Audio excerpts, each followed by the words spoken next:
Do not take product if you are hypersensitive.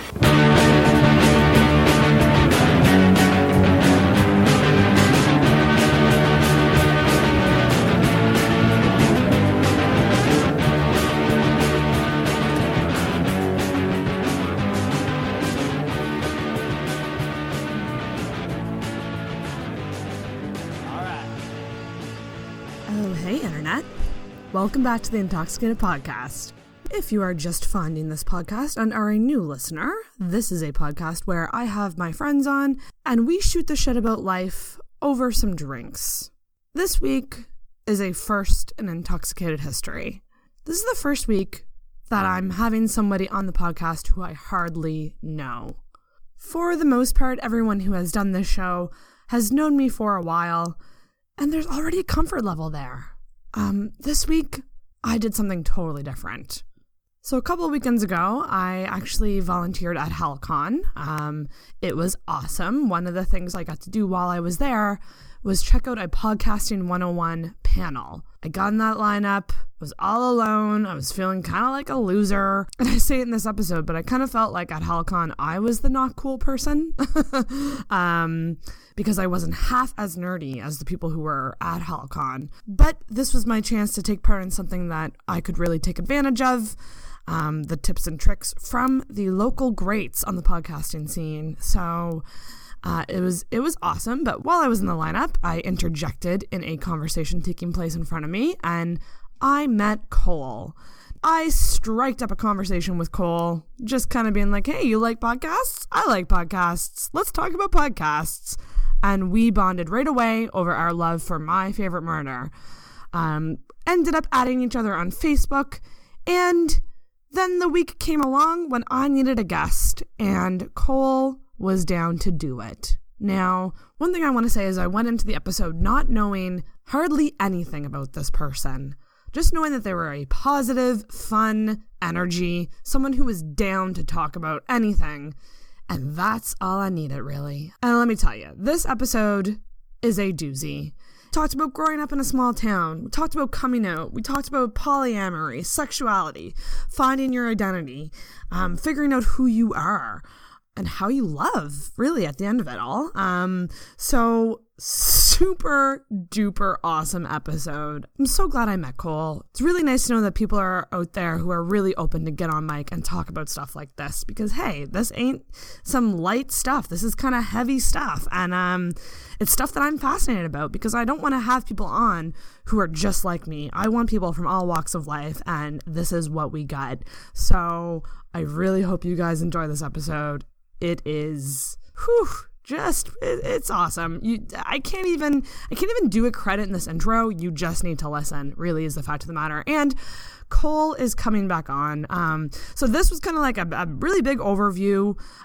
Cole will be back to narrow in on different subjects, and I cannot wait. Another thing I should add is that Cole is not a drinker. And that's another kind of intoxicated first. So here's the thing with that. When the guest is amazing and awesome, I don't give a shit if they don't drink. So I'm going to have them on regardless.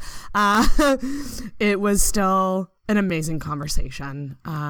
No social lubricant on this one, just two people who hardly know each other, chatting away and getting to know each other and talking about life and sexuality and all that fun stuff. I gotta say, I was having a really, really rough week. Lots of life stuff going on that was getting me down.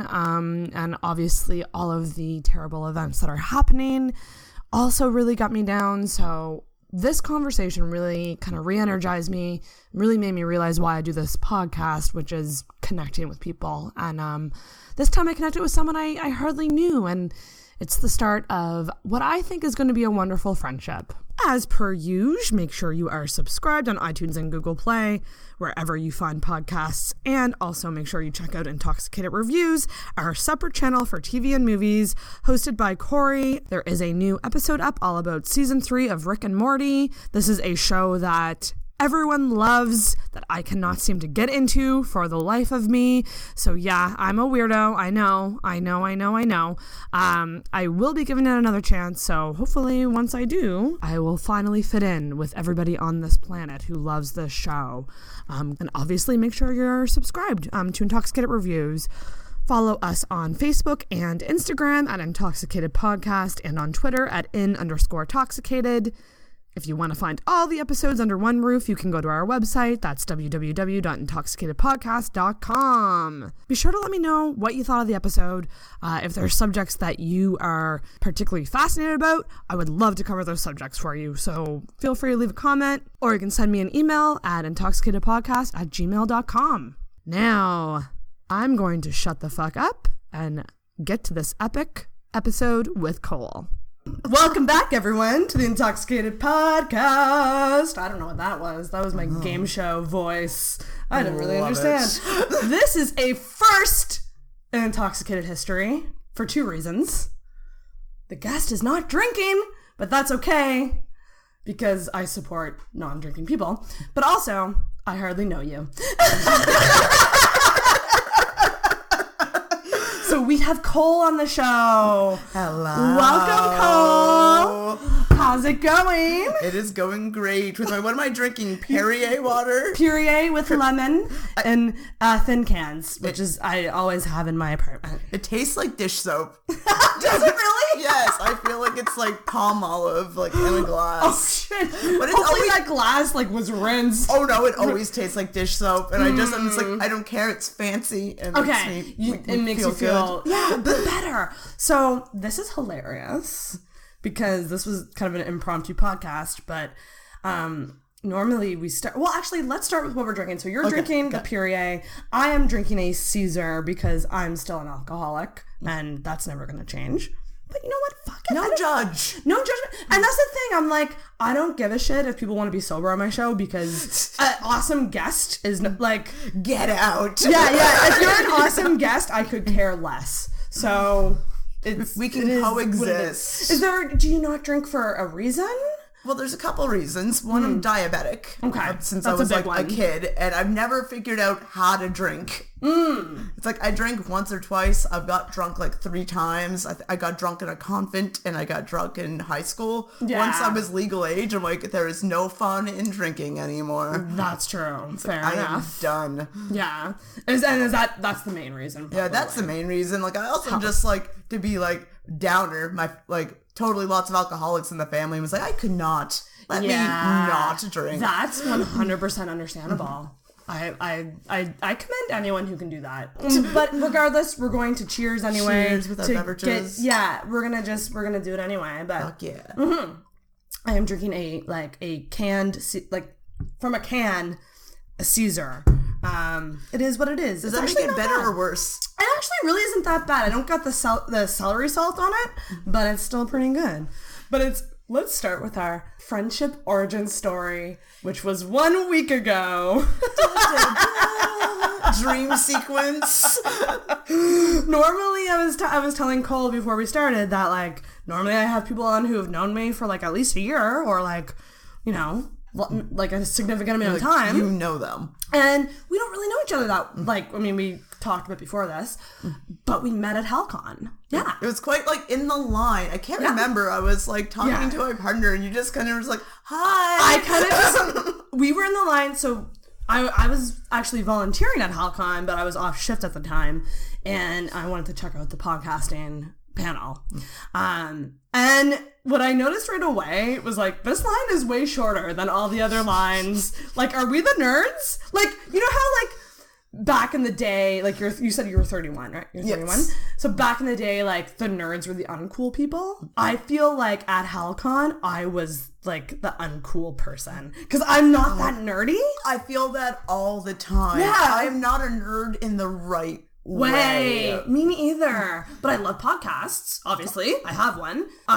So I wanted to go to that panel and I was just like, oh, this panel did not get that good of a turnout, but whatever. I want to make friends, so that's why I butted into your conversation. I don't even know what I said to you. I think I was just like, do you guys have I think I asked, like, do you have a podcast or something? Yeah, it's like, I think you opened up with, I feel like a nerd. I can see that, probably. Probably that was the case. And it's like, do you guys like podcasts? I was like, yes, we like podcasts. We're in a thing for podcasts. But then all of it's like, within 2 minutes, you're just like, my favorite murder? Yeah. Murderino? I'm like, yes. I don't know what it is. I feel like I can find murderinos just based off of an energy. Oh, yeah. I met another one. You can, like, I think I almost felt bad for my poor partner. I felt like we were two excited dogs. We just started, like, flailing arms and jumping like we were, like, best friends from high school. Because I think, because I was telling you about mine, and then because Jordan from the Nighttime podcast was on the panel, and also, who was the other guy? There was a person from Sick Boy. Yeah, Taylor from Sick Boy. And then... Heart Eyes, Heart Eyes, Heart Eyes. I got to meet him after, by the way. It was amazing. Who did I... oh my god. I feel so bad for the person that I can't remember their name. The Citadel Cafe. Yeah. I forget his name too. Shit, I should have looked that up before starting. But yeah, the host of the Citadel Cafe, which is another Halifax podcast. And I ran into him and talked to him when he was vending. Oh, nice. Yeah. I should have done that. Fuck. I realized I had a conversation with him in my in the next day wearing a cosplay, and he would have no clue who I am because I had like a giant fake head on. You had like two separate conversations with him as two separate people. And then no one can now like badmouth myself. Yeah, there you go. But then there was another guy too that you really liked. Oh, I would say for Jordan, part of Jordan. Jordan, but okay. Okay, the other guy had a different show. Pete's Paranormal. Pete's Paranormal, yeah. Fancy. Yeah, Pete's Paranormal Chronicles, the host of that show, was also on the panel. And so I think we started talking about that, and I mentioned, I also love My Favorite Murder. Oh, no, I actually remember. Yeah. I think you said your opening line was, hi, what podcast do you listen to? Yeah. And then it went... I don't know, true crime, and you went, my favorite murder, and then we just started doing the excitable dog thing. And then someone else came in, because she heard us say crime or something, and gave us the flyers for 36 Times podcast, which is another local true crime Halifax podcast. Or, well, Nova Scotia. I guess they're in Truro. But, and they do, Canadian true crime. Yeah.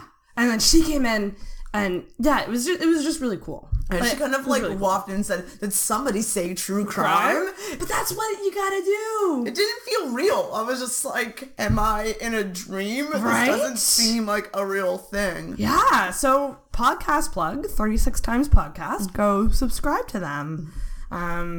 Because I have not listened yet, admittedly, but I will soon. Oh, they're good. Yeah, and I hope to get them on the show. Maybe do like a little crossover situation. I can't remember the last time. I don't want to toot my own horn. I just listen to a lot of true crime podcasts, a lot, and it's like usually like you'll look down the list and I recognize most of these, but this I was like, oh, these are things I'm not all aware of. Yeah, because it's like Canadian true crime, which I should be up on, but I'm not. Exactly, right? I love the Nighttime podcast. Are you into cereal? She started laughing. I don't know if that's good or bad. But cereal was like one of my first, I jumped on cereal. Same. But then I didn't like season 2. Me neither. I did not either. Wasn't I have certain things I like, and I usually don't like listening to stories that are military based, just nothing about it. Just it doesn't make me I am glued to this. That's not my I'm gonna spend all day binge listening type of thing. Right. Yeah, no, that's understandable. What other ones do I listen to that are true crime related? S-Town, that's kind of around the cereal. I can't get S-Town on Google Play. That sucks that Android people don't get as much access to. No, I feel like we're ignored. Yeah. And they'll be like, if you like us, be sure to subscribe on iTunes and rate and review us. And you can't review on Google Play. No. I had a couple of friends be like, I want to leave you guys a review, but I can't. And I was just like, fuck, that sucks. And it's feels like I'm letting down my podcast because I'm an Android user. Nah, not at all. No, as long as you download and you're not letting people down. That's a good... If you download, you're not letting us down. You won't let us down if you download. But that's hilarious. Yeah, we actually, right before this, we were talking about just kind of this new digital age. And you said something interesting about how you didn't watch movies or TV for like a year because you were all about just podcasts. Yeah, I am such an audio person. Yeah. Like, people, like, I feel people voice friendships on what movies and television, what media they're consuming is how we connect now. Yeah, very true. And, like, people will be like, what are you watching? And I'm like, I'm not watching anything. I'm listening to a lot, though. Yeah. And that's why, like, when people are like, oh, do you like podcasts? And I'm, like, looking at my Google Play, and I'm like, I'm probably subscribed to, like, 60 podcasts. Yeah. It's, like, it's all I do, and I like it because it can be constantly working with your life. I feel like when I just binge visual media, it is kind of negative for me because I'm just like in bed just watching things. But when I'm listening to a podcast, I'm living my life. I'm like going for a walk. I'm doing my dishes. I'm doing some of my job. I am just still living. Like, podcasts are with me while I live. You fucking nailed it. You really nailed it, because what I have a lot of friends who are like, I don't really know about this podcast thing. Like, how do you listen? Like, when do you listen? And I always say the 2 C's: cleaning and commuting, because you're still doing stuff. And it's like the ideal time because, like if you're in your car, put on a podcast. I listen to so much when I'm just doing housework around the house. I'll put a podcast on, and before you know it, that hour is gone and you listen to a whole episode. That would be like, I know it sounds really cheesy, but when do you not listen to podcasts? And I feel like the answer is sex. Oh my God. Well, actually, I've never done that. Have you? No, I can't. That is not on things I've done. People listening, if you're listening to this episode right now and you have someone in your life, start having sex with them as you're listening to this episode. Yeah, we're giving you consent to get it on while listening and then to this. tell me that you did it. And how was it? Did we help? Did we not help? Who knows? It's like music. I've listened to music, but I can't say at least sometimes I think it's happened. Like, everyone's like watched a movie or something, but I've been like, let's put on a podcast and have a moment. I don't think. Oh my God. But yeah, because sleeping, I listen to a lot of podcasts to fall asleep. Right, there's one which one do you listen to? I try to find it's horrible. I'm a horrible person. I sleep to true crime podcasts. You sleep? I feel like I listen to those in the morning when like it's daylight and there's nothing scary about my surroundings. There's one called Sleep With Me. And it's literally a dude who has a very monotone voice, and he just kind of rambles on about anything. Could be anything. Could be talking about this Kleenex box, and he just talks about useless stuff, but because his voice is so monotone, it literally it helps people sleep. I tried, and that was the thing, because it was so random and on purpose to get you to sleep. I couldn't fall asleep. Interesting. But I have a criteria to my falling asleep thing. It has to be something that I've listened to before, so I won't get in my head about it and try to listen. Yeah. So something I know, something that is kind of what I like, but maybe not the best. Right. So that you don't feel you have to take it all in. Like, I'll start listening to it and I'll start zoning out because I'm not really interested, and I'll start falling asleep. Or I used to listen to My Favorite Murder. That's how I found it, and started listening to it as a sleep podcast, but then I liked it too much. Right? Okay. My Favorite Murder. If you guys are listening to this and you're not subscribed, I don't know what the fuck you're doing with your life. Please subscribe to that podcast. It's one of my favorites. Like, I would almost say it is my favorite podcast. Like, it's my favorite. My Favorite Murder is my favorite podcast. MFP. Would you say, question for you, are you more of a Karen or a Georgia? I'm a Georgia. I am too. Really? I don't know. Do you get a Karen vibe from me? Been a Karen. I want to be Karen. No offense to Georgia. Karen makes me laugh more, I think, than Georgia does. But I relate to Georgia more, if that makes sense. I don't think I'm tough enough to be a Karen. They should have a quiz for this. It is. There's a BuzzFeed quiz. Is Are there you Karen really? or Georgia? Oh my God. Also, I think it might be a Steven, though. Oh my God. He has a podcast too, eh? The Procast? He has that, but he also has a Jurassic Park. He has podcast. more? They have not mentioned that. They're always talking about the Percast. He has a podcast about cats and a podcast about Jurassic Park. So Steven is amazing. Dreamboat. I love him. You know what I think what might be cool and fun? What? Can you pull up your Google Play right now? And should we switch phones and look what each other is subscribed to? Like, don't be embarrassed, because I think it's good. You're scrolling through right now being like, it's like when you okay, so we're gonna switch phones and we're gonna look at what each other is subscribed to. I feel like we listen to very different things. I have some true crime stuff in there. You can tell I'm mostly about the stabby and the paranormal. Yeah, I have some other stuff. Who's the conspiracy guys? Or those conspiracy guys. They're two. I love their voices. Maybe just because the sound of are they Scott? No, they're Irish. It's a bunch of Irish guys talking about like conspiracies and stuff like that. I want to listen. Oh, Unexplained. Yeah, this is not fair. I don't get this on my Google Play. Damn I'm it! trying to find it. Oh, Turn Me On. Yeah, that would be Jeremy from Sick Boy, his other podcast that he has with his wife. It's really, really good. So actually, we don't have as much in common as I thought. We have a few things that I do listen to, but I can't have it on my subscription. Damn, that sucks. Or things that I should. You have a lot of subscriptions. I will say. Like, I'm not lying about this shit. I love and I have I used to not listen to anything that wasn't fictionalized. Oh, interesting. And I'm now kind of came the corner. That I don't know if that's an actual phrase. You're not even drunk. Well, I pick up on people. I know this sounds like kind of like woo-woo and stuff like that, but I really, when other people get drunk, I start to get tipsy. I also find like I'm someone who comes off as drunk when I'm not. Like, just being a loud personality, people are like, you're hammered. And I'm like, nah, totally sober. Like, I went to, I really like industrial music. It's like my fave thing. Yeah. And like, when I get to just like dance and be a cheesy goth kid, I'm at my happiness. And I've like ran to people after, they're like, man, like you were like fucking out of it last night. Like, were you on MDMA? And I'm like, I was stone cold sober. That's awesome though, because you don't need, how bad is my dancing? Because then you don't need to do those things. Those things cost money.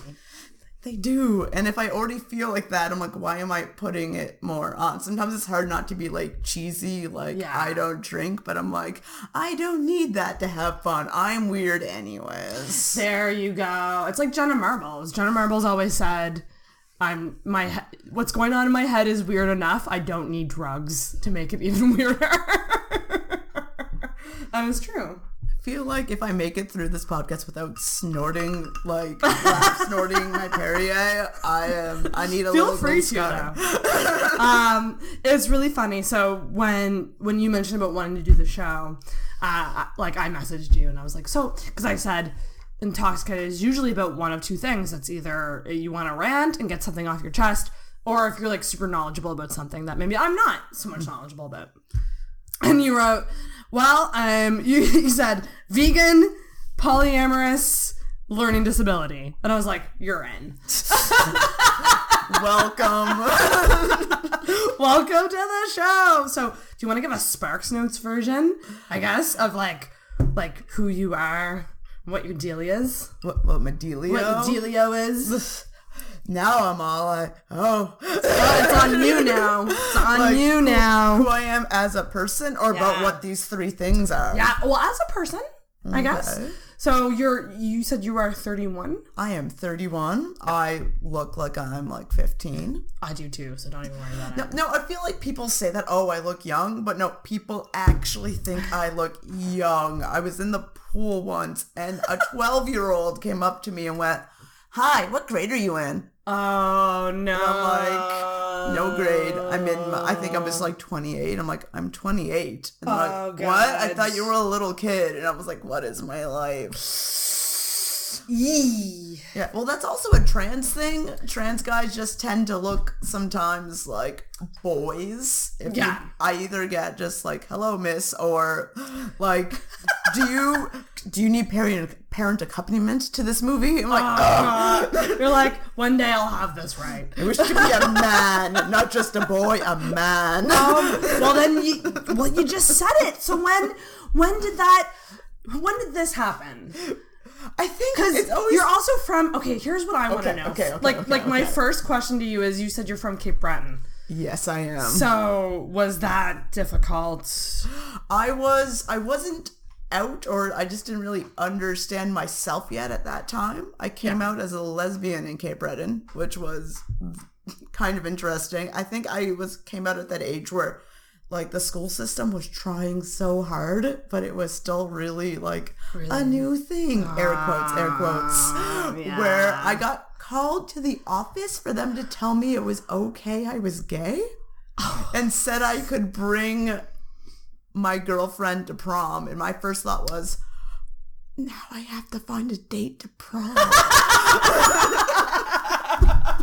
You're like, girlfriend? That was the next hurdle I had to overcome. Like, thanks. Now I just feel like a total loser. That's hilarious. They just assumed you had a girlfriend? Or at least could get a date. God love you. So how old were you when you came out as a lesbian? Came out as a lesbian, I was 17. Okay. And it was kind of like a weird twofer? Is that a term? Is that what you say? Two double... yeah, I don't know where two birds, one stone thing I realized I was gay and then dumped my boyfriend and then also realized I was not monogamous. Like everything kind of happened once with that. Oh my god. Okay, so that's super interesting. Yeah, like there's a weird rambling story. It might not make sense. Oh my God. I'm going to tell it. Tell it. This is the podcast for a rambling story. Okay, so I was 17. I was like, I grew up very religious. I was Catholic? Gonna be a nun. No, shut. Okay, she has walked away. What? Okay, sorry. I'm just very, I'm very excited to hear this, but I'm also just, another card for you? You're giving me all the cards. Want to be a nun, okay.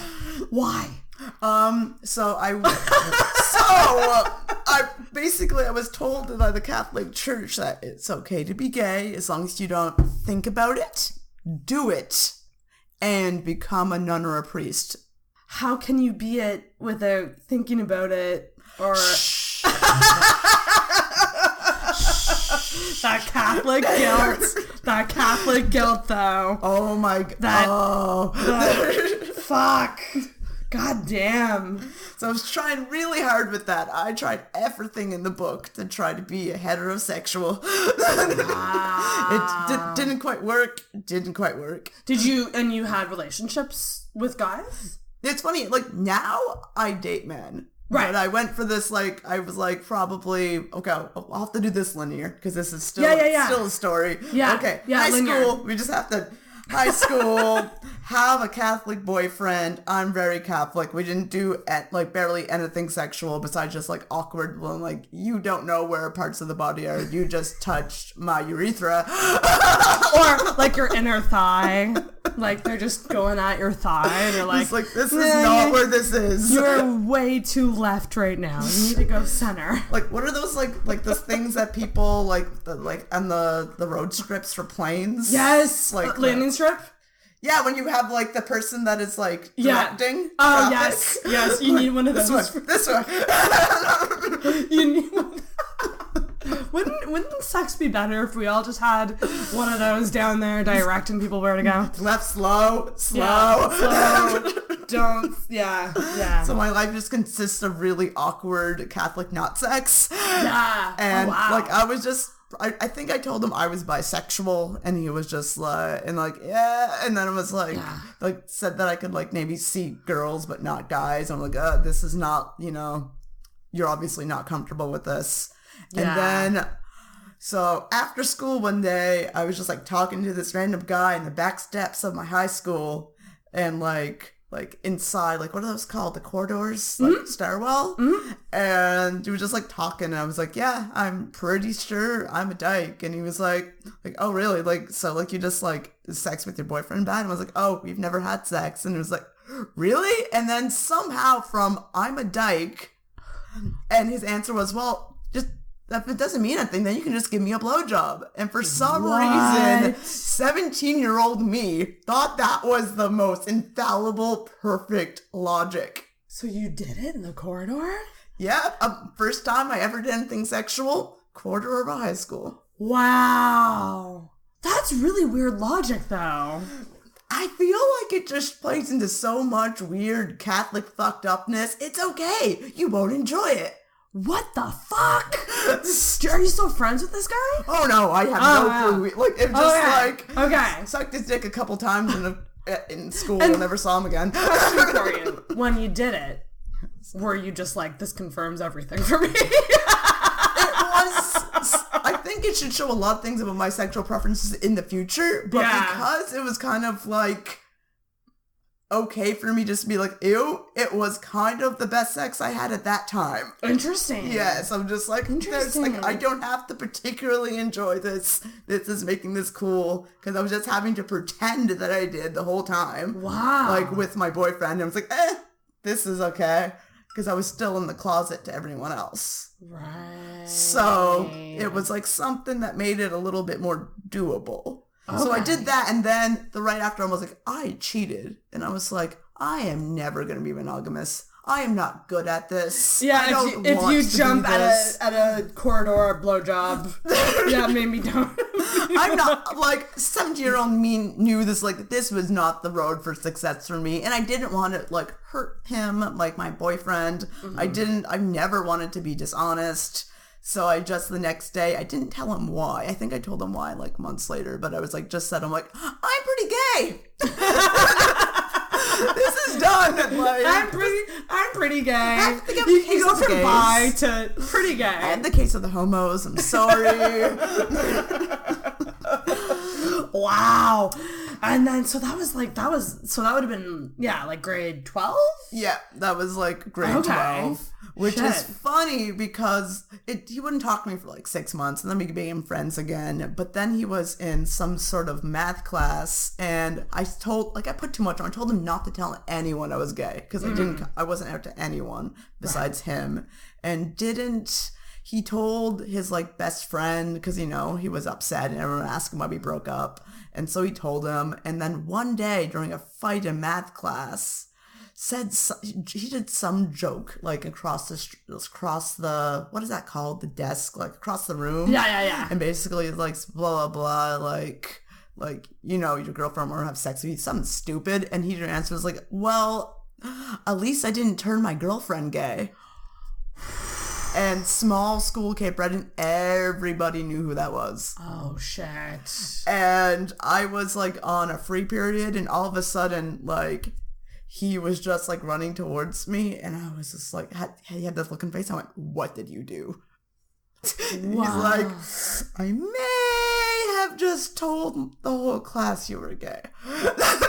No big deal. Just outed you to everybody. And then it just like after him, a swarm of people came, and it was like, obviously it was probably like 2 or 3 people, but in my 17-year-old mind, I just saw this like swarm of people coming, and I was just like, holy fuck, god damn it. So what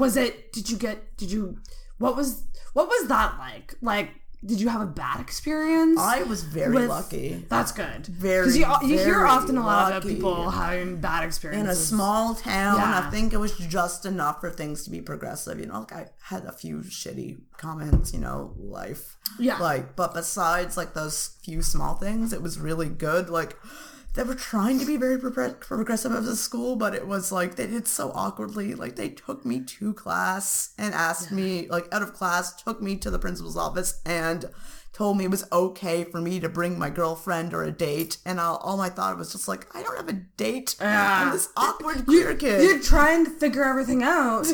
Like, you're figuring it out for yourself. And now all of a sudden, my principal wants me to find a lady. And Did you find a date to prom? I did.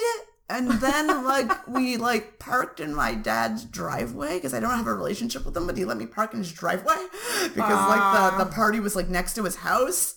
And she totally, like, slept with some dude, like, while I was in the car. What?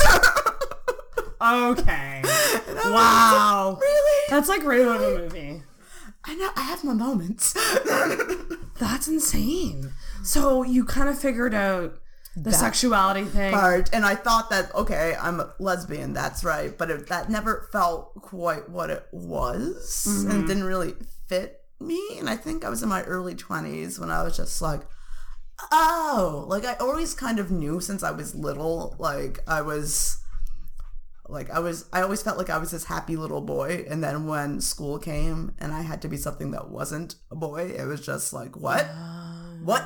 You're changing the rules. I don't like this. Right. And it's like kind of always what I was. And it wasn't, okay, this is something really awkward. And because it's like the sanctity of Intoxicated, I actually didn't understand anatomy very well because Cape Breton. I thought that's all you have to say. Because Cape Breton. Because Cape Breton, I didn't understand shit, and I actually thought I was intersexed. Oh, really? So my entire childhood, I somehow managed to watch a documentary when I was younger and confuse things so much that it wasn't that I was trans. It was like in my mind, someday people are going to figure out that I'm not a girl. That I didn't think I was I thought biologically that I was intersexed. Interesting. Yeah. And I think I was like almost a teenager before, like, I think it was like grade 7 or 8 when they had, because Cape Breton even had like a blurry slide. I didn't have glasses yet. So I was just like, huh? What's going on down there? Improve your PowerPoints, Cape Breton. Oh my, it wasn't, what was those things? It was like those projectors with the slides? Yeah, uh-huh. Well, I mean, sex education, even in Antigonish was pretty shitty. Yeah, you guys are a bit better than us, but you also were just like soaked in Catholic. Oh, yeah, soaked in that Catholic guilt. Oh, man, that's crazy. So then how did you figure out that you weren't that? Well, I think it was called, becoming a teenager and figuring out how anatomy worked and things like that. It eventually just kicked in. You were like, okay, I know what's up. Yeah, now. just like learning what sex is. You eventually kind of figure out a little bit more concrete version than like what you think in your head is. Yeah, big time.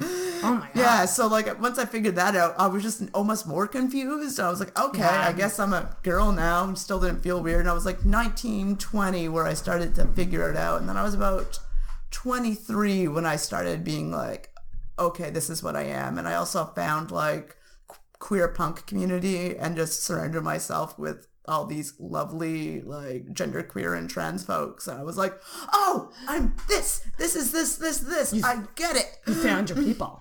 My people. I had my little cocoon of people like me. That's awesome though. But yeah, that's how I was just like, oh, I get it. And so like, I think it's been, how old am I now? Yeah, it's been like 7 or 8 years. Right now I'm just on the cusp of now going like medically and going on having testosterone jabbed into my butt. Oh, that's fun. That's the first date. My partner was just like, when I told him that I'm trying to get that stuff done, he was just like, oh, can I jab you with the needle? And I'm like, oh, that's so sweet. Do it. Yes, you can stab me in the butt. So here's what I'm curious about. Yes. So what is dating like during this time for you? Like dating, being so trans? you're with someone now, but like what has your journey been with dating? Because you mentioned how it makes online dating very weird and awkward. Okay, there's a few things. Well, again, you have to like compound everything. I'm dating while trans, dating while queer, and dating while poly. Yeah. So it's a Venn diagram. Yeah, you're a Venn diagram. I'm the most boring person. Like, I could not Tinder date. Yeah. I'm like, but honestly though, I feel like it really is becoming more of a thing now. Because I'm like on Tinder and I'm like swiping and I'm like, everyone is poly. It feels like being monogamous is not cool. Poly's trending, I'm not gonna lie. It is. Like, what? Like, you figured out pretty young that you didn't want to be monogamous. No. So, but you have a partner right now. Yes. But so what's the deal with your relationship? It's just open? Do you let other people in? We're pretty new. I think it's like 6 months. Okay, that's together. pretty new. So right now, it has like it's come up in small amounts. This moment, I'm like, wait, have I slept with anyone else? And I'm like in the beginning, I think I was like fooling around with some person when I like started to be like with my partner. I'm like, I think we're like a thing. Like that moment of it's like, this is something gonna happen. But the other thing kind of like melted away. But right now, we are totally open to having other people. But it's not like there's so many different types. I'm like, I feel like if you look up like poly, there's probably a million Instagraphs. Or not Instagraphs. That should be nuts.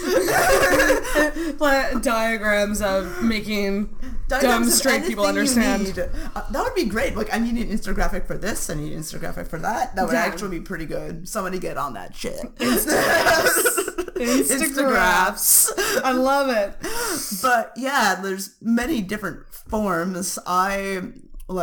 Some people like only want people that are like it's about like relationships. Some people it's just about sex and you can't have that connection. But I think something that I think my heart would be very complete. We found a third. I love triads. Okay. Triads make me so happy. Yeah. It's like a relationship with 3 people for some reason just makes me feel really balanced. It's kind of like a sounding board.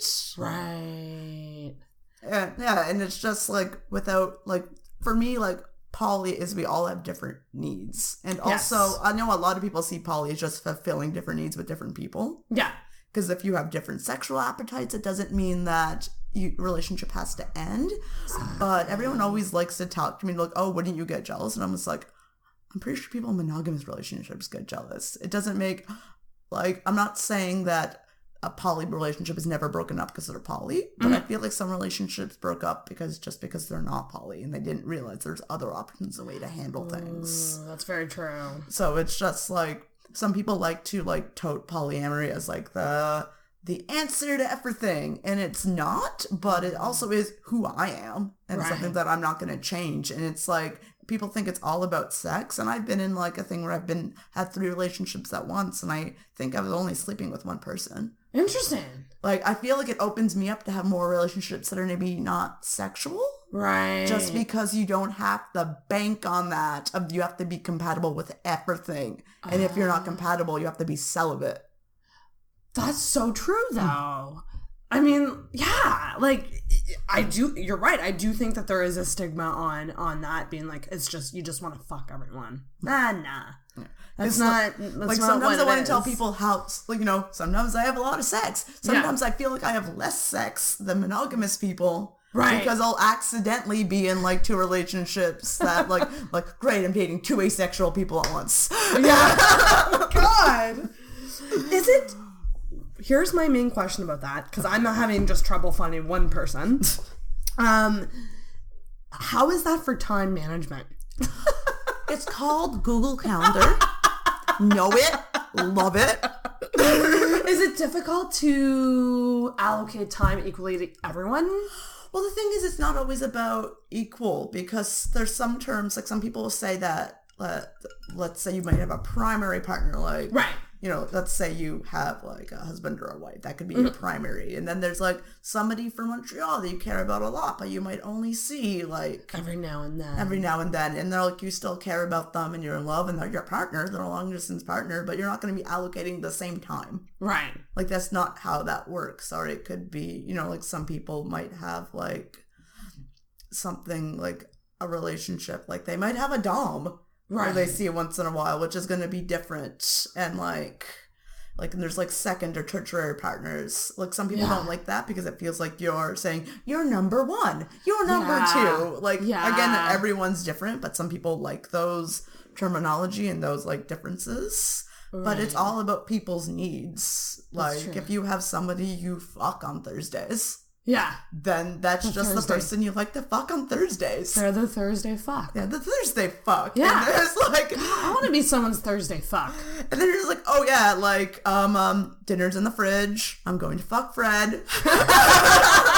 Wow, oh my god. I'm so fascinated by that world because it's just not something I've ever experienced at all in any way. And like some people are like, there's so many different ways. Like some people are don't ask, don't tell. Like they don't want to know.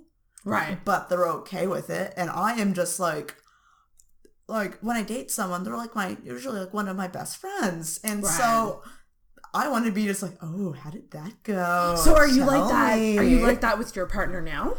You guys are totally open about it? We're totally open. Again, we haven't had a lot of sex with other people. Oh, interesting. Okay. No, so it's like something that has, and also that's another to me misconception. The fact that like just because you're poly doesn't mean that you can be single and poly, or like you can just have one partner just because you haven't found the right person. Like, that's very true. Just because like you're single. Yeah.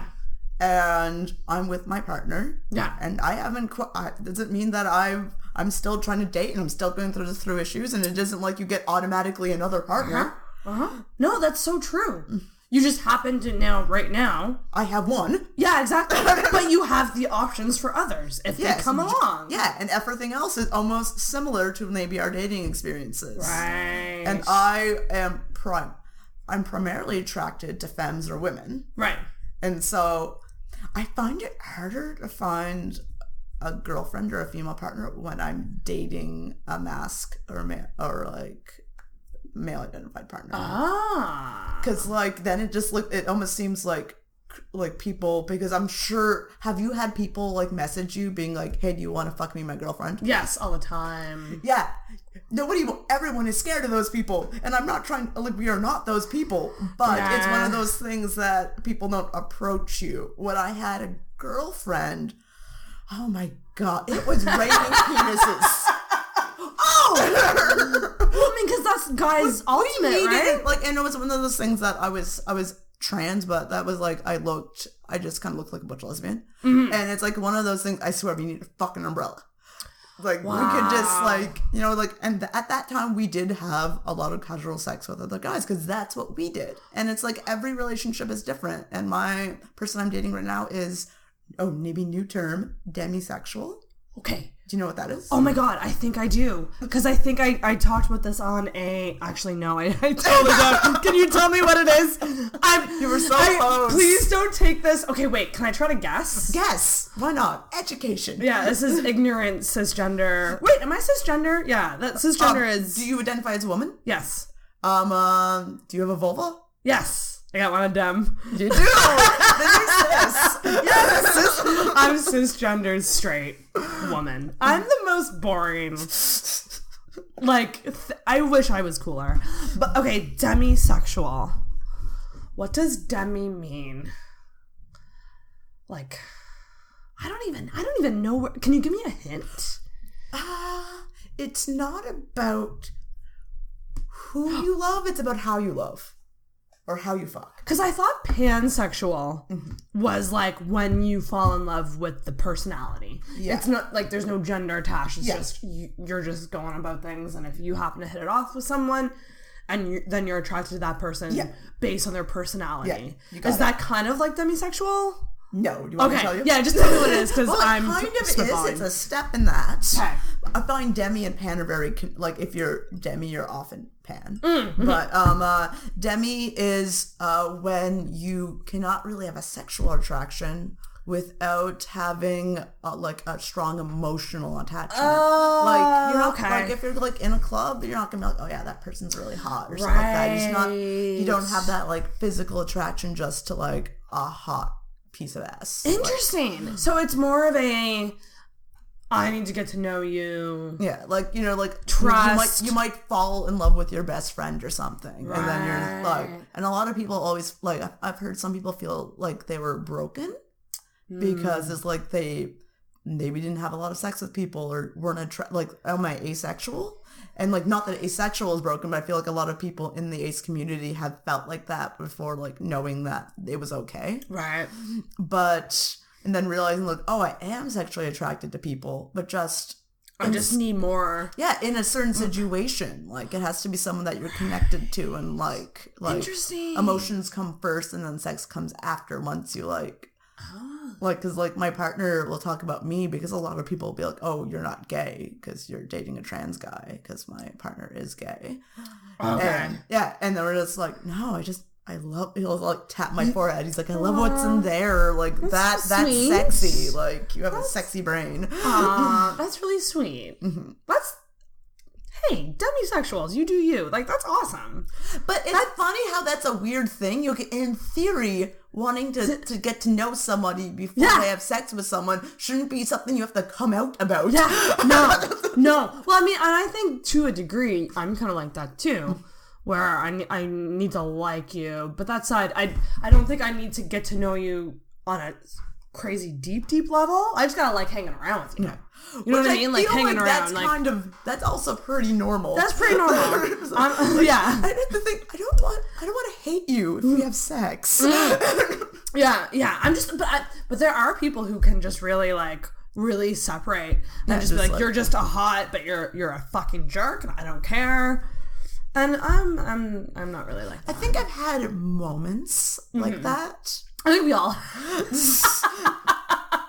It's like, I'm not gonna lie, but like that's not my MO. I'm not just like, you're horrible and I hate your principles. Yeah, Get in my bed. I'm definitely not. I'm not proud of it. Like, I look back and I'm like, that's abusive to me. Like being treated like a piece of shit and having this be like my sexual partner. Like, I'm kind of done with that life. I'm done with that. I'd like a nice guy, please. One nice guy.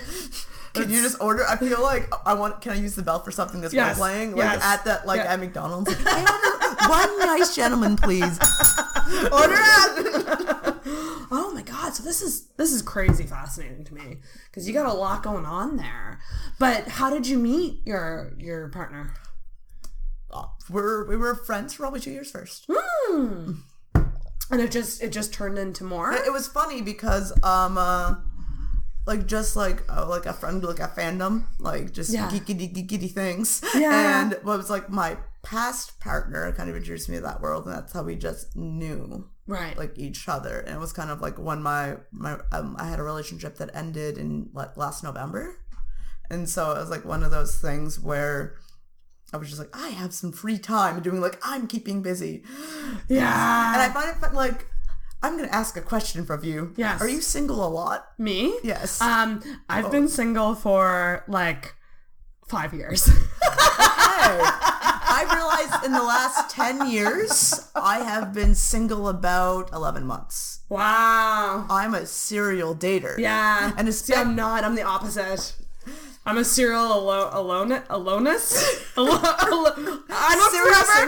a forever alonist. Can that be a shirt? I should just, broken loud heart. and proud, serial alonist. Are you someone who would jump from relationship to relationship? The thing is, being poly, it's like when you'd end one, you still might have another one going. You have a lot. You always have someone on the roster, kind of thing. Yeah, so it's and then the rotation. So even if I like lost a primary or something, I still might be with somebody. So by the time I'm with somebody again, there's not a lot of gaps. Mm-hmm. So when I'm in a gapped time, I think the longest a gap has been 6 months. Okay. And it's been weird, and I'm always just like, okay, like it's okay to be alone. Like I understand this, and I'm trying to be very conscious of that. And then as soon as I say that, it's just like, hello. See, yeah. And then they all come running in. Which is really kind of... That's what they say. But I'm very weird. I don't understand it. I want people like, if you've met me, I'm just like, I'm not exactly this like stud dreamboat. I'm real awkward, real weird. No, you're not. You're not awkward at all. You just showed up to some chick's house that you hardly know, and you sat down. And you're like, we're gonna do a podcast. I'm a bad Marino for that. Just saying. I was literally thinking of like, what would Karen and Georgia think of this? No, I think they would approve because we knew we were each other's murderinos like when we met. So I think that establishes a trust that we're not going to murder each other. At least not This anymore. podcast got dark. Real quick. Don't remember what we're talking about right now. Polyamory. Woo. Polyamory to murder. Yeah. Crossover. That sounds like that should be on like the ID channel or something. Yeah. But I have a question. I do have a question. Okay. Because, and it's about polyamory. When you have, so when you're with a primary partner. Okay, yes. Let's say you're with your partner that you are now. Okay, let's say you meet someone that you want to date. Yeah. Do you expect that person, like, obviously you tell them, I'm polyamorous, I have a partner, are you okay with this? Do you have questions? Like, you give them the rundown. If there's someone who's like, yeah, I'm open to it, but, like, I've never really done this before, I don't really know how I'm gonna react, is that a dead deal breaker for you? Do you like people who... the thing is, I've dated people that, like, my current partner has never been in a poly relationship. So my last partner also wasn't in one. And the thing is, I can tell who has I know this sounds really cheesy. I can tell who has a poly heart.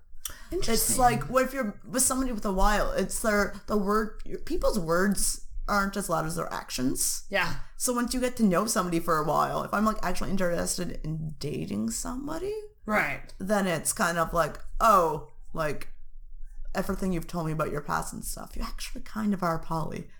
It's like, I'm not going to tell people who they are and stuff like that, but like, it seems like if you're willing to try this and all your actions kind of, your talk is working with your walk, right, then I'm okay with trying this, but then, still being aware and like talking to your primary about it, or like the person you already have in the picture, because it depends. And sometimes like you might just have somebody like, and then there's so many things, like you can start out with one person and then that new person might become more of a primary.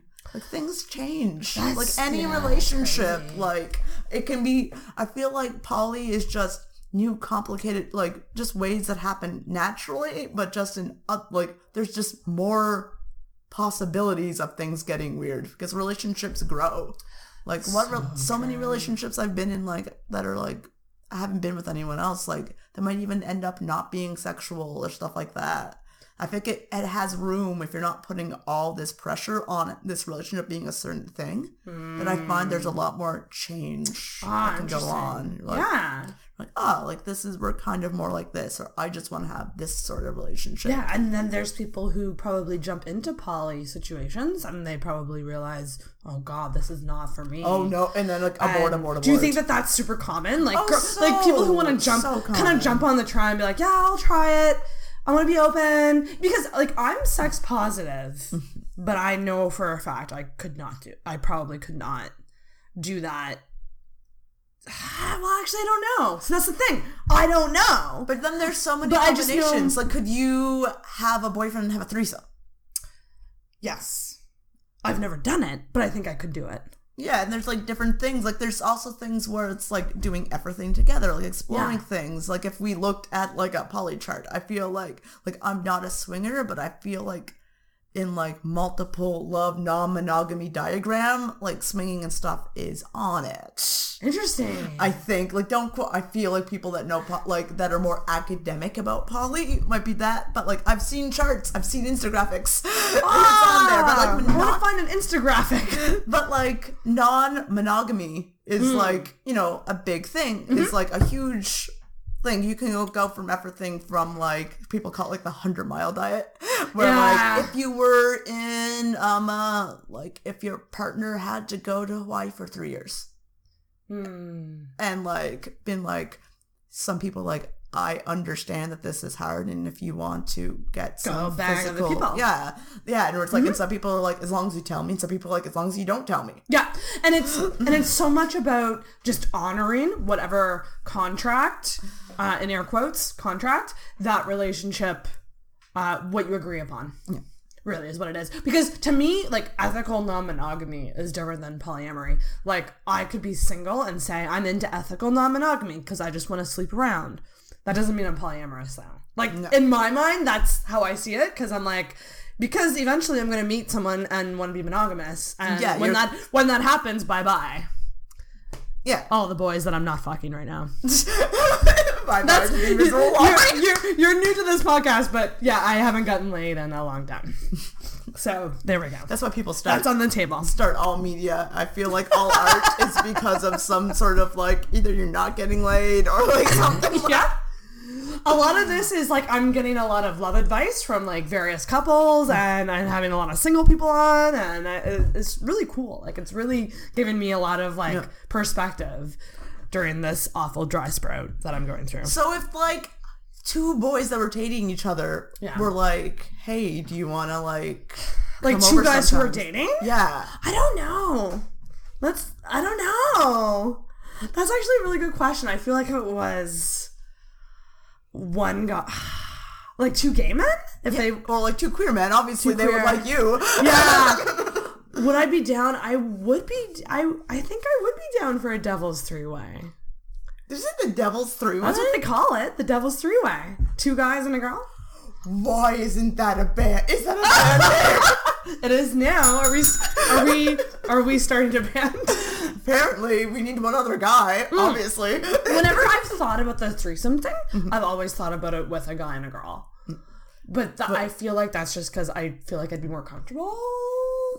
Yeah, well, because I feel like because you said you're like hetero, and I was just like, okay, yeah. What do heteros do? Never done the vag, but like you'd be able to, like, also there's like, I wouldn't say I've had my share of threesomes, but I've had my share of threesomes. Have you? And also, like, you know, like you do not have to have threesomes to be poly, but you can. It's like some people sometimes are like afraid to like mention that, like, I'm like, mention that they have threesomes because they think that like cheapens it if you're like, no, I'm not a swinger, I'm poly. And it's like, well, you can have sex if it. Who wants to have sex? You can have sex. Yeah. But yeah, I've definitely had a lot of threesomes, and I feel like there's like different ways that you can do it. Like sometimes I find it like just like it's like a team. Like I've had threesomes where like maybe like one of me and my ex-girlfriends, we didn't like to have sex with each other when we're having threesomes. It's almost like, this guy's coming, we're just gonna be real helpful. And we would just like... Oh my God. And then it's like, you guys can just like,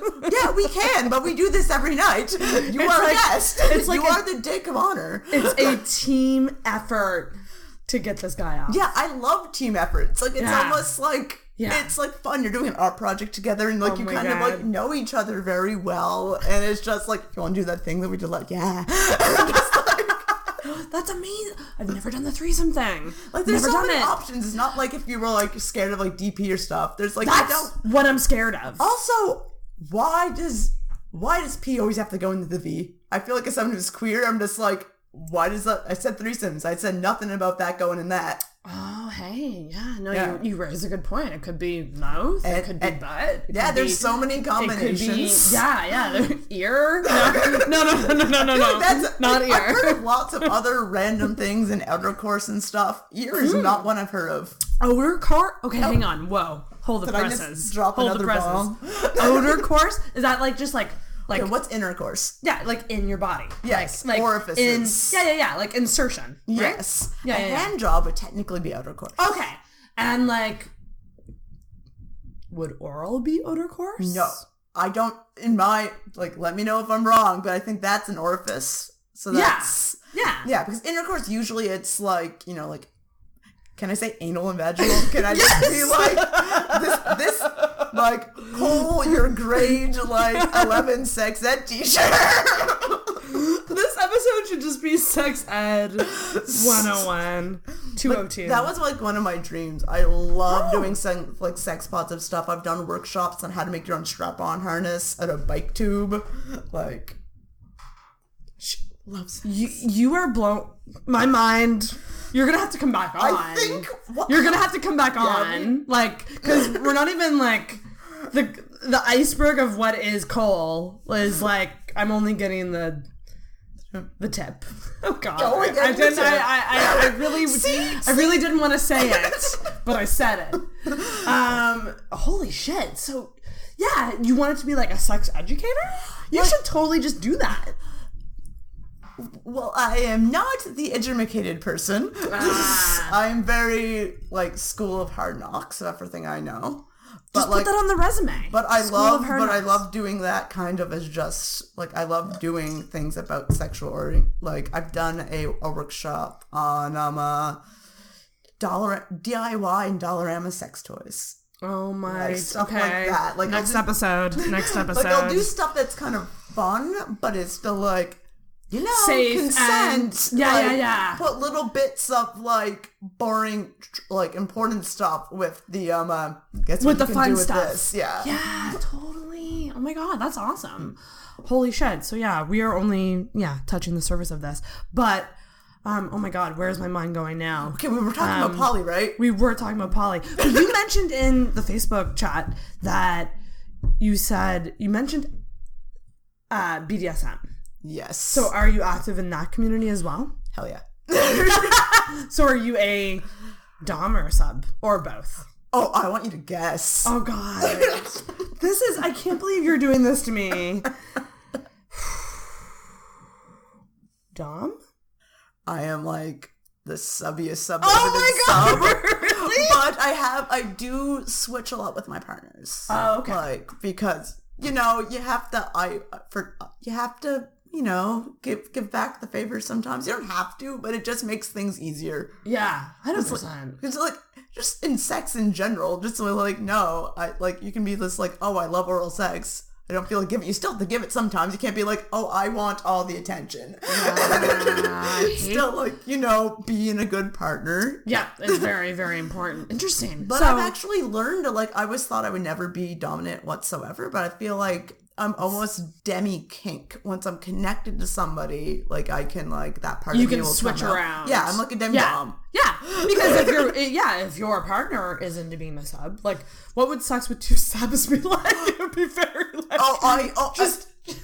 I only seem to date subs. It's ridiculous. Because in a way, your mind is probably attracted to that because that's what you are. It can be, it can be quite weird, and it's just you can try to put on the hat for each other, but sometimes I've definitely lost relationships because we're both two subs. It doesn't work. And it doesn't quite work. No. Right. But then sometimes it can be fun because I find sometimes subs can be even more domish than doms. Well, I mean, because subs... You kind of know the tricks. You're good at doing the bravado. You're better at acting. Yeah. Because dominant people, that's actually, their personalities and their wants and needs. But if you're just putting on a good act for your partner just because it's your birthday, let's do this thing, then you're just reeling with the theatrics, let's smoke machine sort of thing. Yeah. Being that stereotype that they just might want that night. You know what I mean? Interesting. But yeah, that is something that is really part of my personality. And sometimes I feel it's not even sexual. It's just... I think that's when I figured that out about myself. And my things make more sense when I'm talking about that first experience, my sexual experience in my high school. It might make more sense that I was just that when I think I realized I was really kinky. Because he's just blow me. And you're just blow me. If you don't like it, cool. And I was all right, great.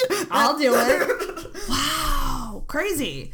And and here's what I'm wondering about, and I'm probably gonna have some guests on soon are gonna talk about this as well. But the BDSM community in Halifax, if you are someone who, let's say you're just someone who's discovered that about themselves, that they're into that, how do you go about getting into that community? Okay. As someone who's alone, because I feel with these things, there's probably parties and stuff, but fuck, I would never want to go to one of those things alone. That, how awkward would that be? Me at the podcast panel. Do you like podcasts? Do you like being spanked? Do you fisting? Just popping my head around the corner, just trying. Such a mental image of it. Yeah, it's great. But okay, so if you're there's two options. You can go online, and there's basically something that is Facebook for kinky people. It's called fetlife.com. Right, yeah. I heard about that, yeah. And, you put up a profile, but the thing is, don't go just trying to find people. What that is for is events. You go to the little event thing, you put in that you're in Halifax, and you go to a munch or a coffee meet or like munch. It's not as dirty as it sounds. It's like going to a restaurant. Okay. My head went to random acts of muff dive, which is a subreddit, which is when you meet up with people to just go down on you. Man, there's parts of the internet I do not know. Random acts of muff dive. Yeah, it exists, people. I almost had an ad on there. Anyway. Don't put that in, Sarah. It's just, I'm not quite demisexual, but I need a little more. Like, take a girl out for a drink. Just give me a lot of compliments, and then maybe I'll let you do that. But like, the idea of someone knocking on my door and being like, "Okay, let's do this," like no, that scares me. Strings attached. Yeah. So Fet Life, that would probably be like the first step. That would be the first thing, because then you can find, like, because there's so many things, like, people think that, like, I'm like, oh, I'm going to a fet meet, and they think, oh, you're having, like, the things are so, like, there's so little anything in, like, the public stuff, and they're, like, it's, if you want to do anything sexual, that's going to be maybe at a private party after a lot of, like, being vetted, which I don't know if you know what that word means. No, what does that mean? Holy shit, you're teaching me so much. And it's just like the Cole Dictionary. Yeah, Cole Dictionary. But vetted, like VETTED? I think. Yeah, okay. But it would be more like if I was going to bring you to a party. Like, like if you want to go to a party. Like, the thing is, like, you'd be like, do I know anyone who goes to this stuff? And you could be like, you could just message me being like, hey, Cole, like, are you going, help a girl out? And I'd be like, yeah, I would, like, let the person, like, oh, I know Sarah, like, she's really, like... so you just kind of pass on a good word. Yeah. Kind of thing. Yeah, because you just don't want, especially with single men. That's kind of like because you don't want just, like, a bunch of skeeves just thinking they're just going to bone everyone. Like, it's not really... I'm not saying it's not about that, but what in the community and part that I see, it's really not about that.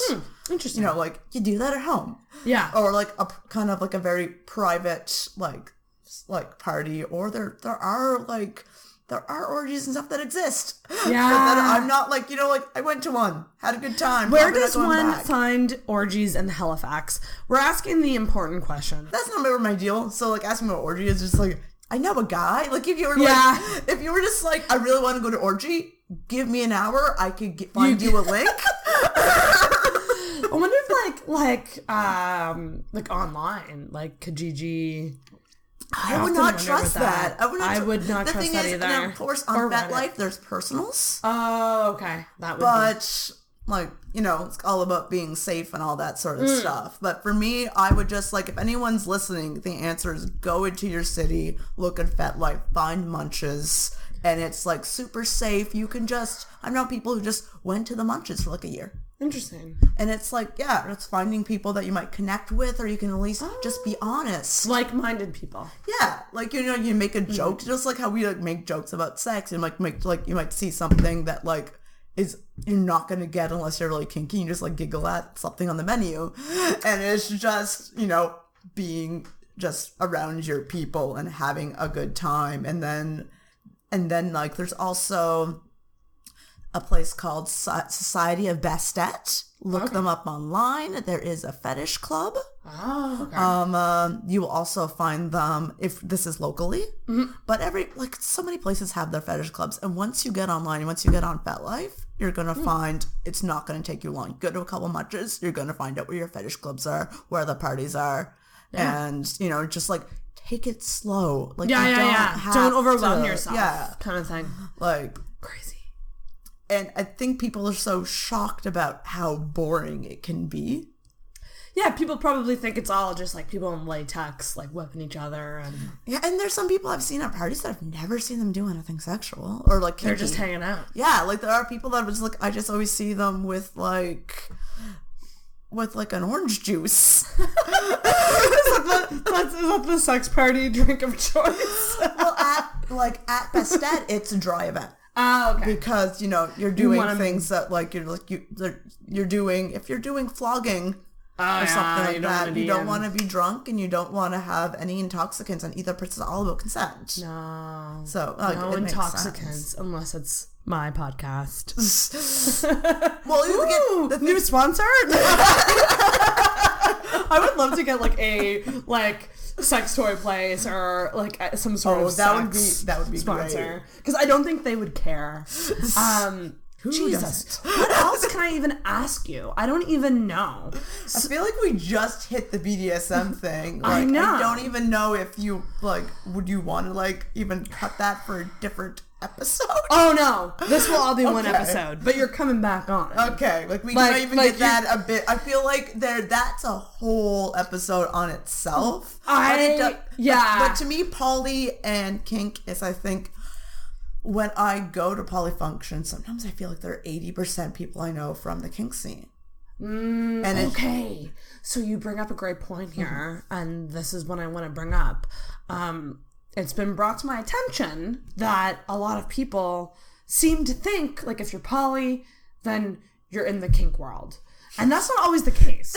That doesn't make any sense. It just happens to be true of people that are connect, because it makes sense that in the kink world, where sometimes, obviously not all kinky people are poly, but it makes more sense that if you have different relationships, this is my girlfriend and this is my sub or my slave.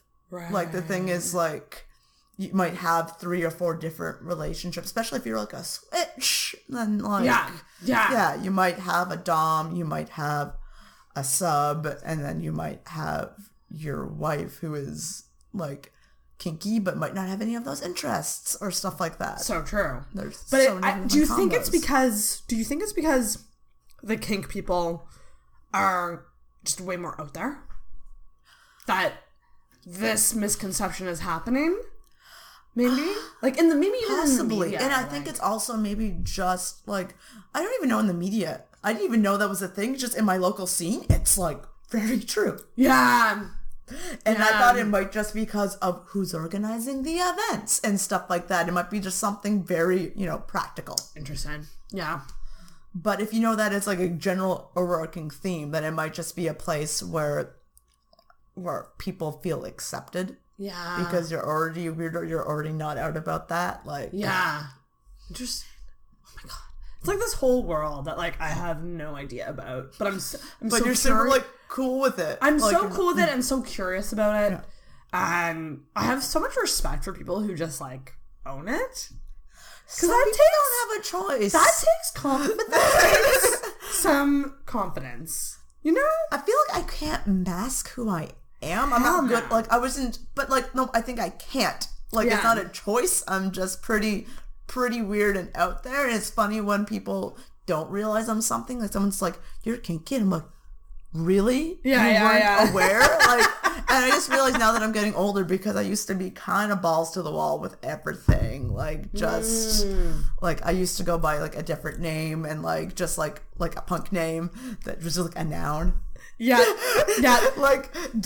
Dyed hair, wore all of one neon color, and wow, crazy. And just I was also on disability for a couple of years, so I was just I was well, if I can't work anyway, then I'm gonna play. Yeah, well, why do I don't have to be normal or not get tattooed, or not do a tattoo with India ink and a sewing needle. Is that what your tattoo's from?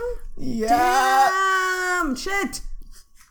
That's badass. I also wanted, yeah. So let's get this straight. We've been talking for an hour and 15 minutes. Oh, God damn it. You used to want to be a nun. Yes.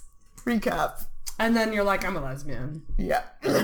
But then you gave a hallway blowjob, and you're I'm also polyamorous. I don't want to be monogamous. Yeah. And then you were I want to be a guy. Mm-hmm. And now you're just living life. Yeah, and I felt once I was just I'm a dude, this makes sense, I was more okay with dick. I think I realized I was... maybe that's what it takes. Maybe that's what it takes. I think I felt guys were trying to make me straight. I felt like it was straight sex, and I felt weird about it. And I think once I was just I'm all the gay. Yeah. I'm full. It goes from bi.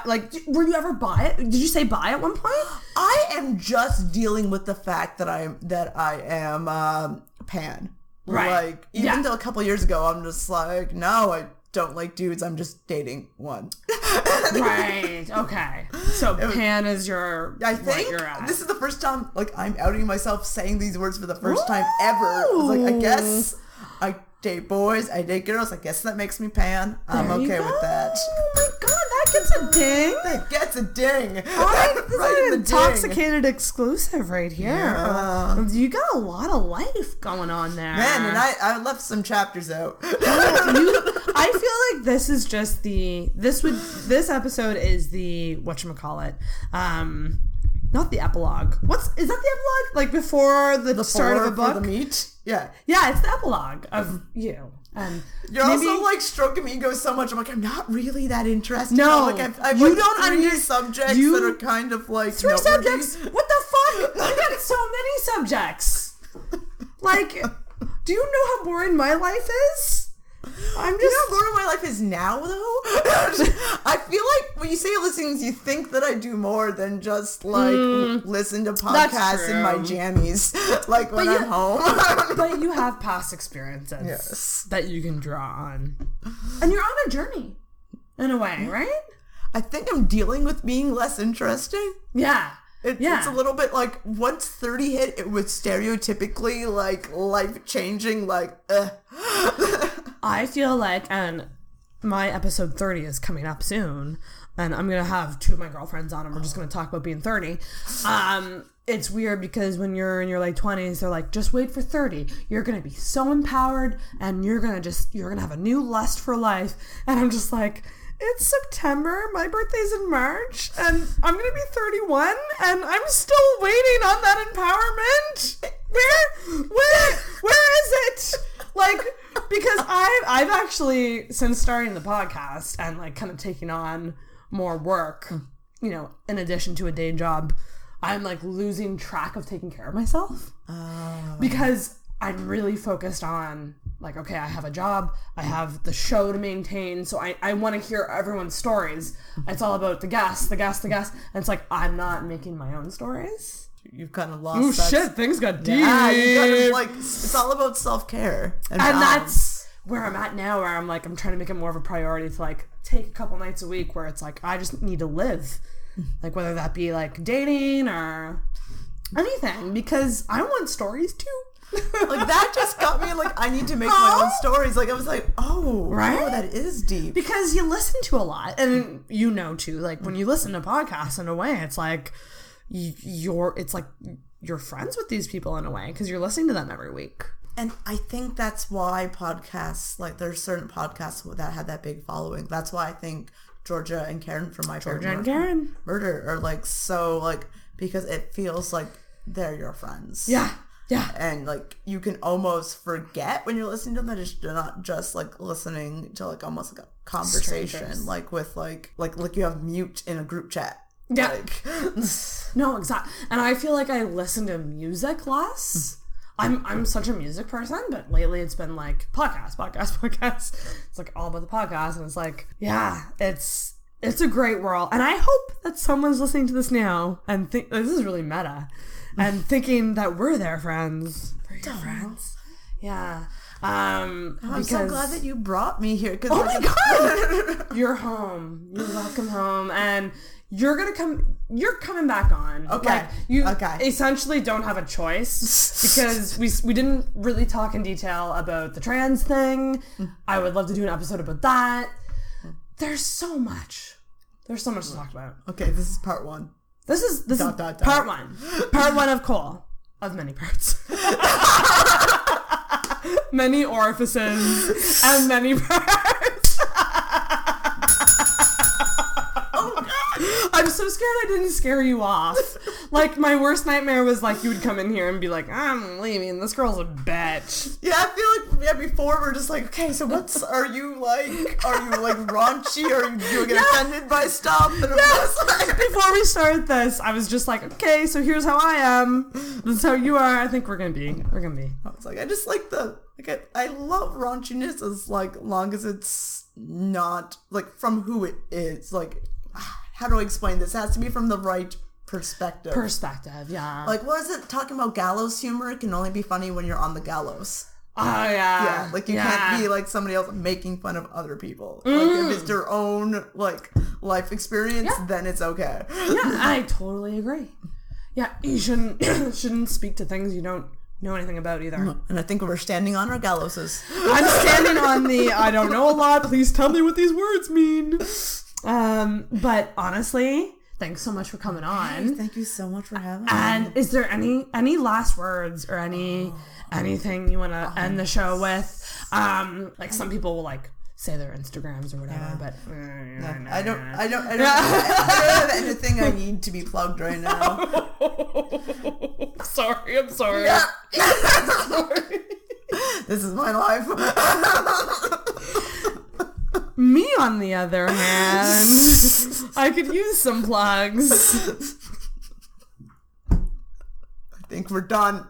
Yeah, I think that's Call it it. quits. Yeah, that's the end of it, guys. But thanks so much, Cole, for coming on.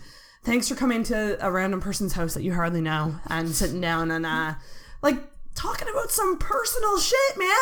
Like, thank you. I hope that maybe there's somebody that helped in some kind of way. And if there's somebody that actually was just like, oh shit, like, if you want to get in contact with Sarah, get in contact with me. Like, I'll hook you totally up. If there's somebody who's just like me. Yeah. And please let us know. Like, comment, leave a review, anything. Questions. Let us know if you Definitely enjoyed this, questions. because we could make this a repeating segment.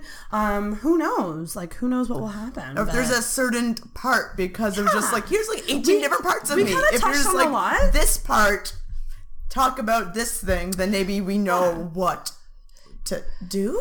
Yeah, this was very much an overview. I'm sure that what we can do in the future is focus in more. You basically did an interview. I did like an interview, and like especially BDSM is something that I want to talk about more because it's something I'm super fascinated about.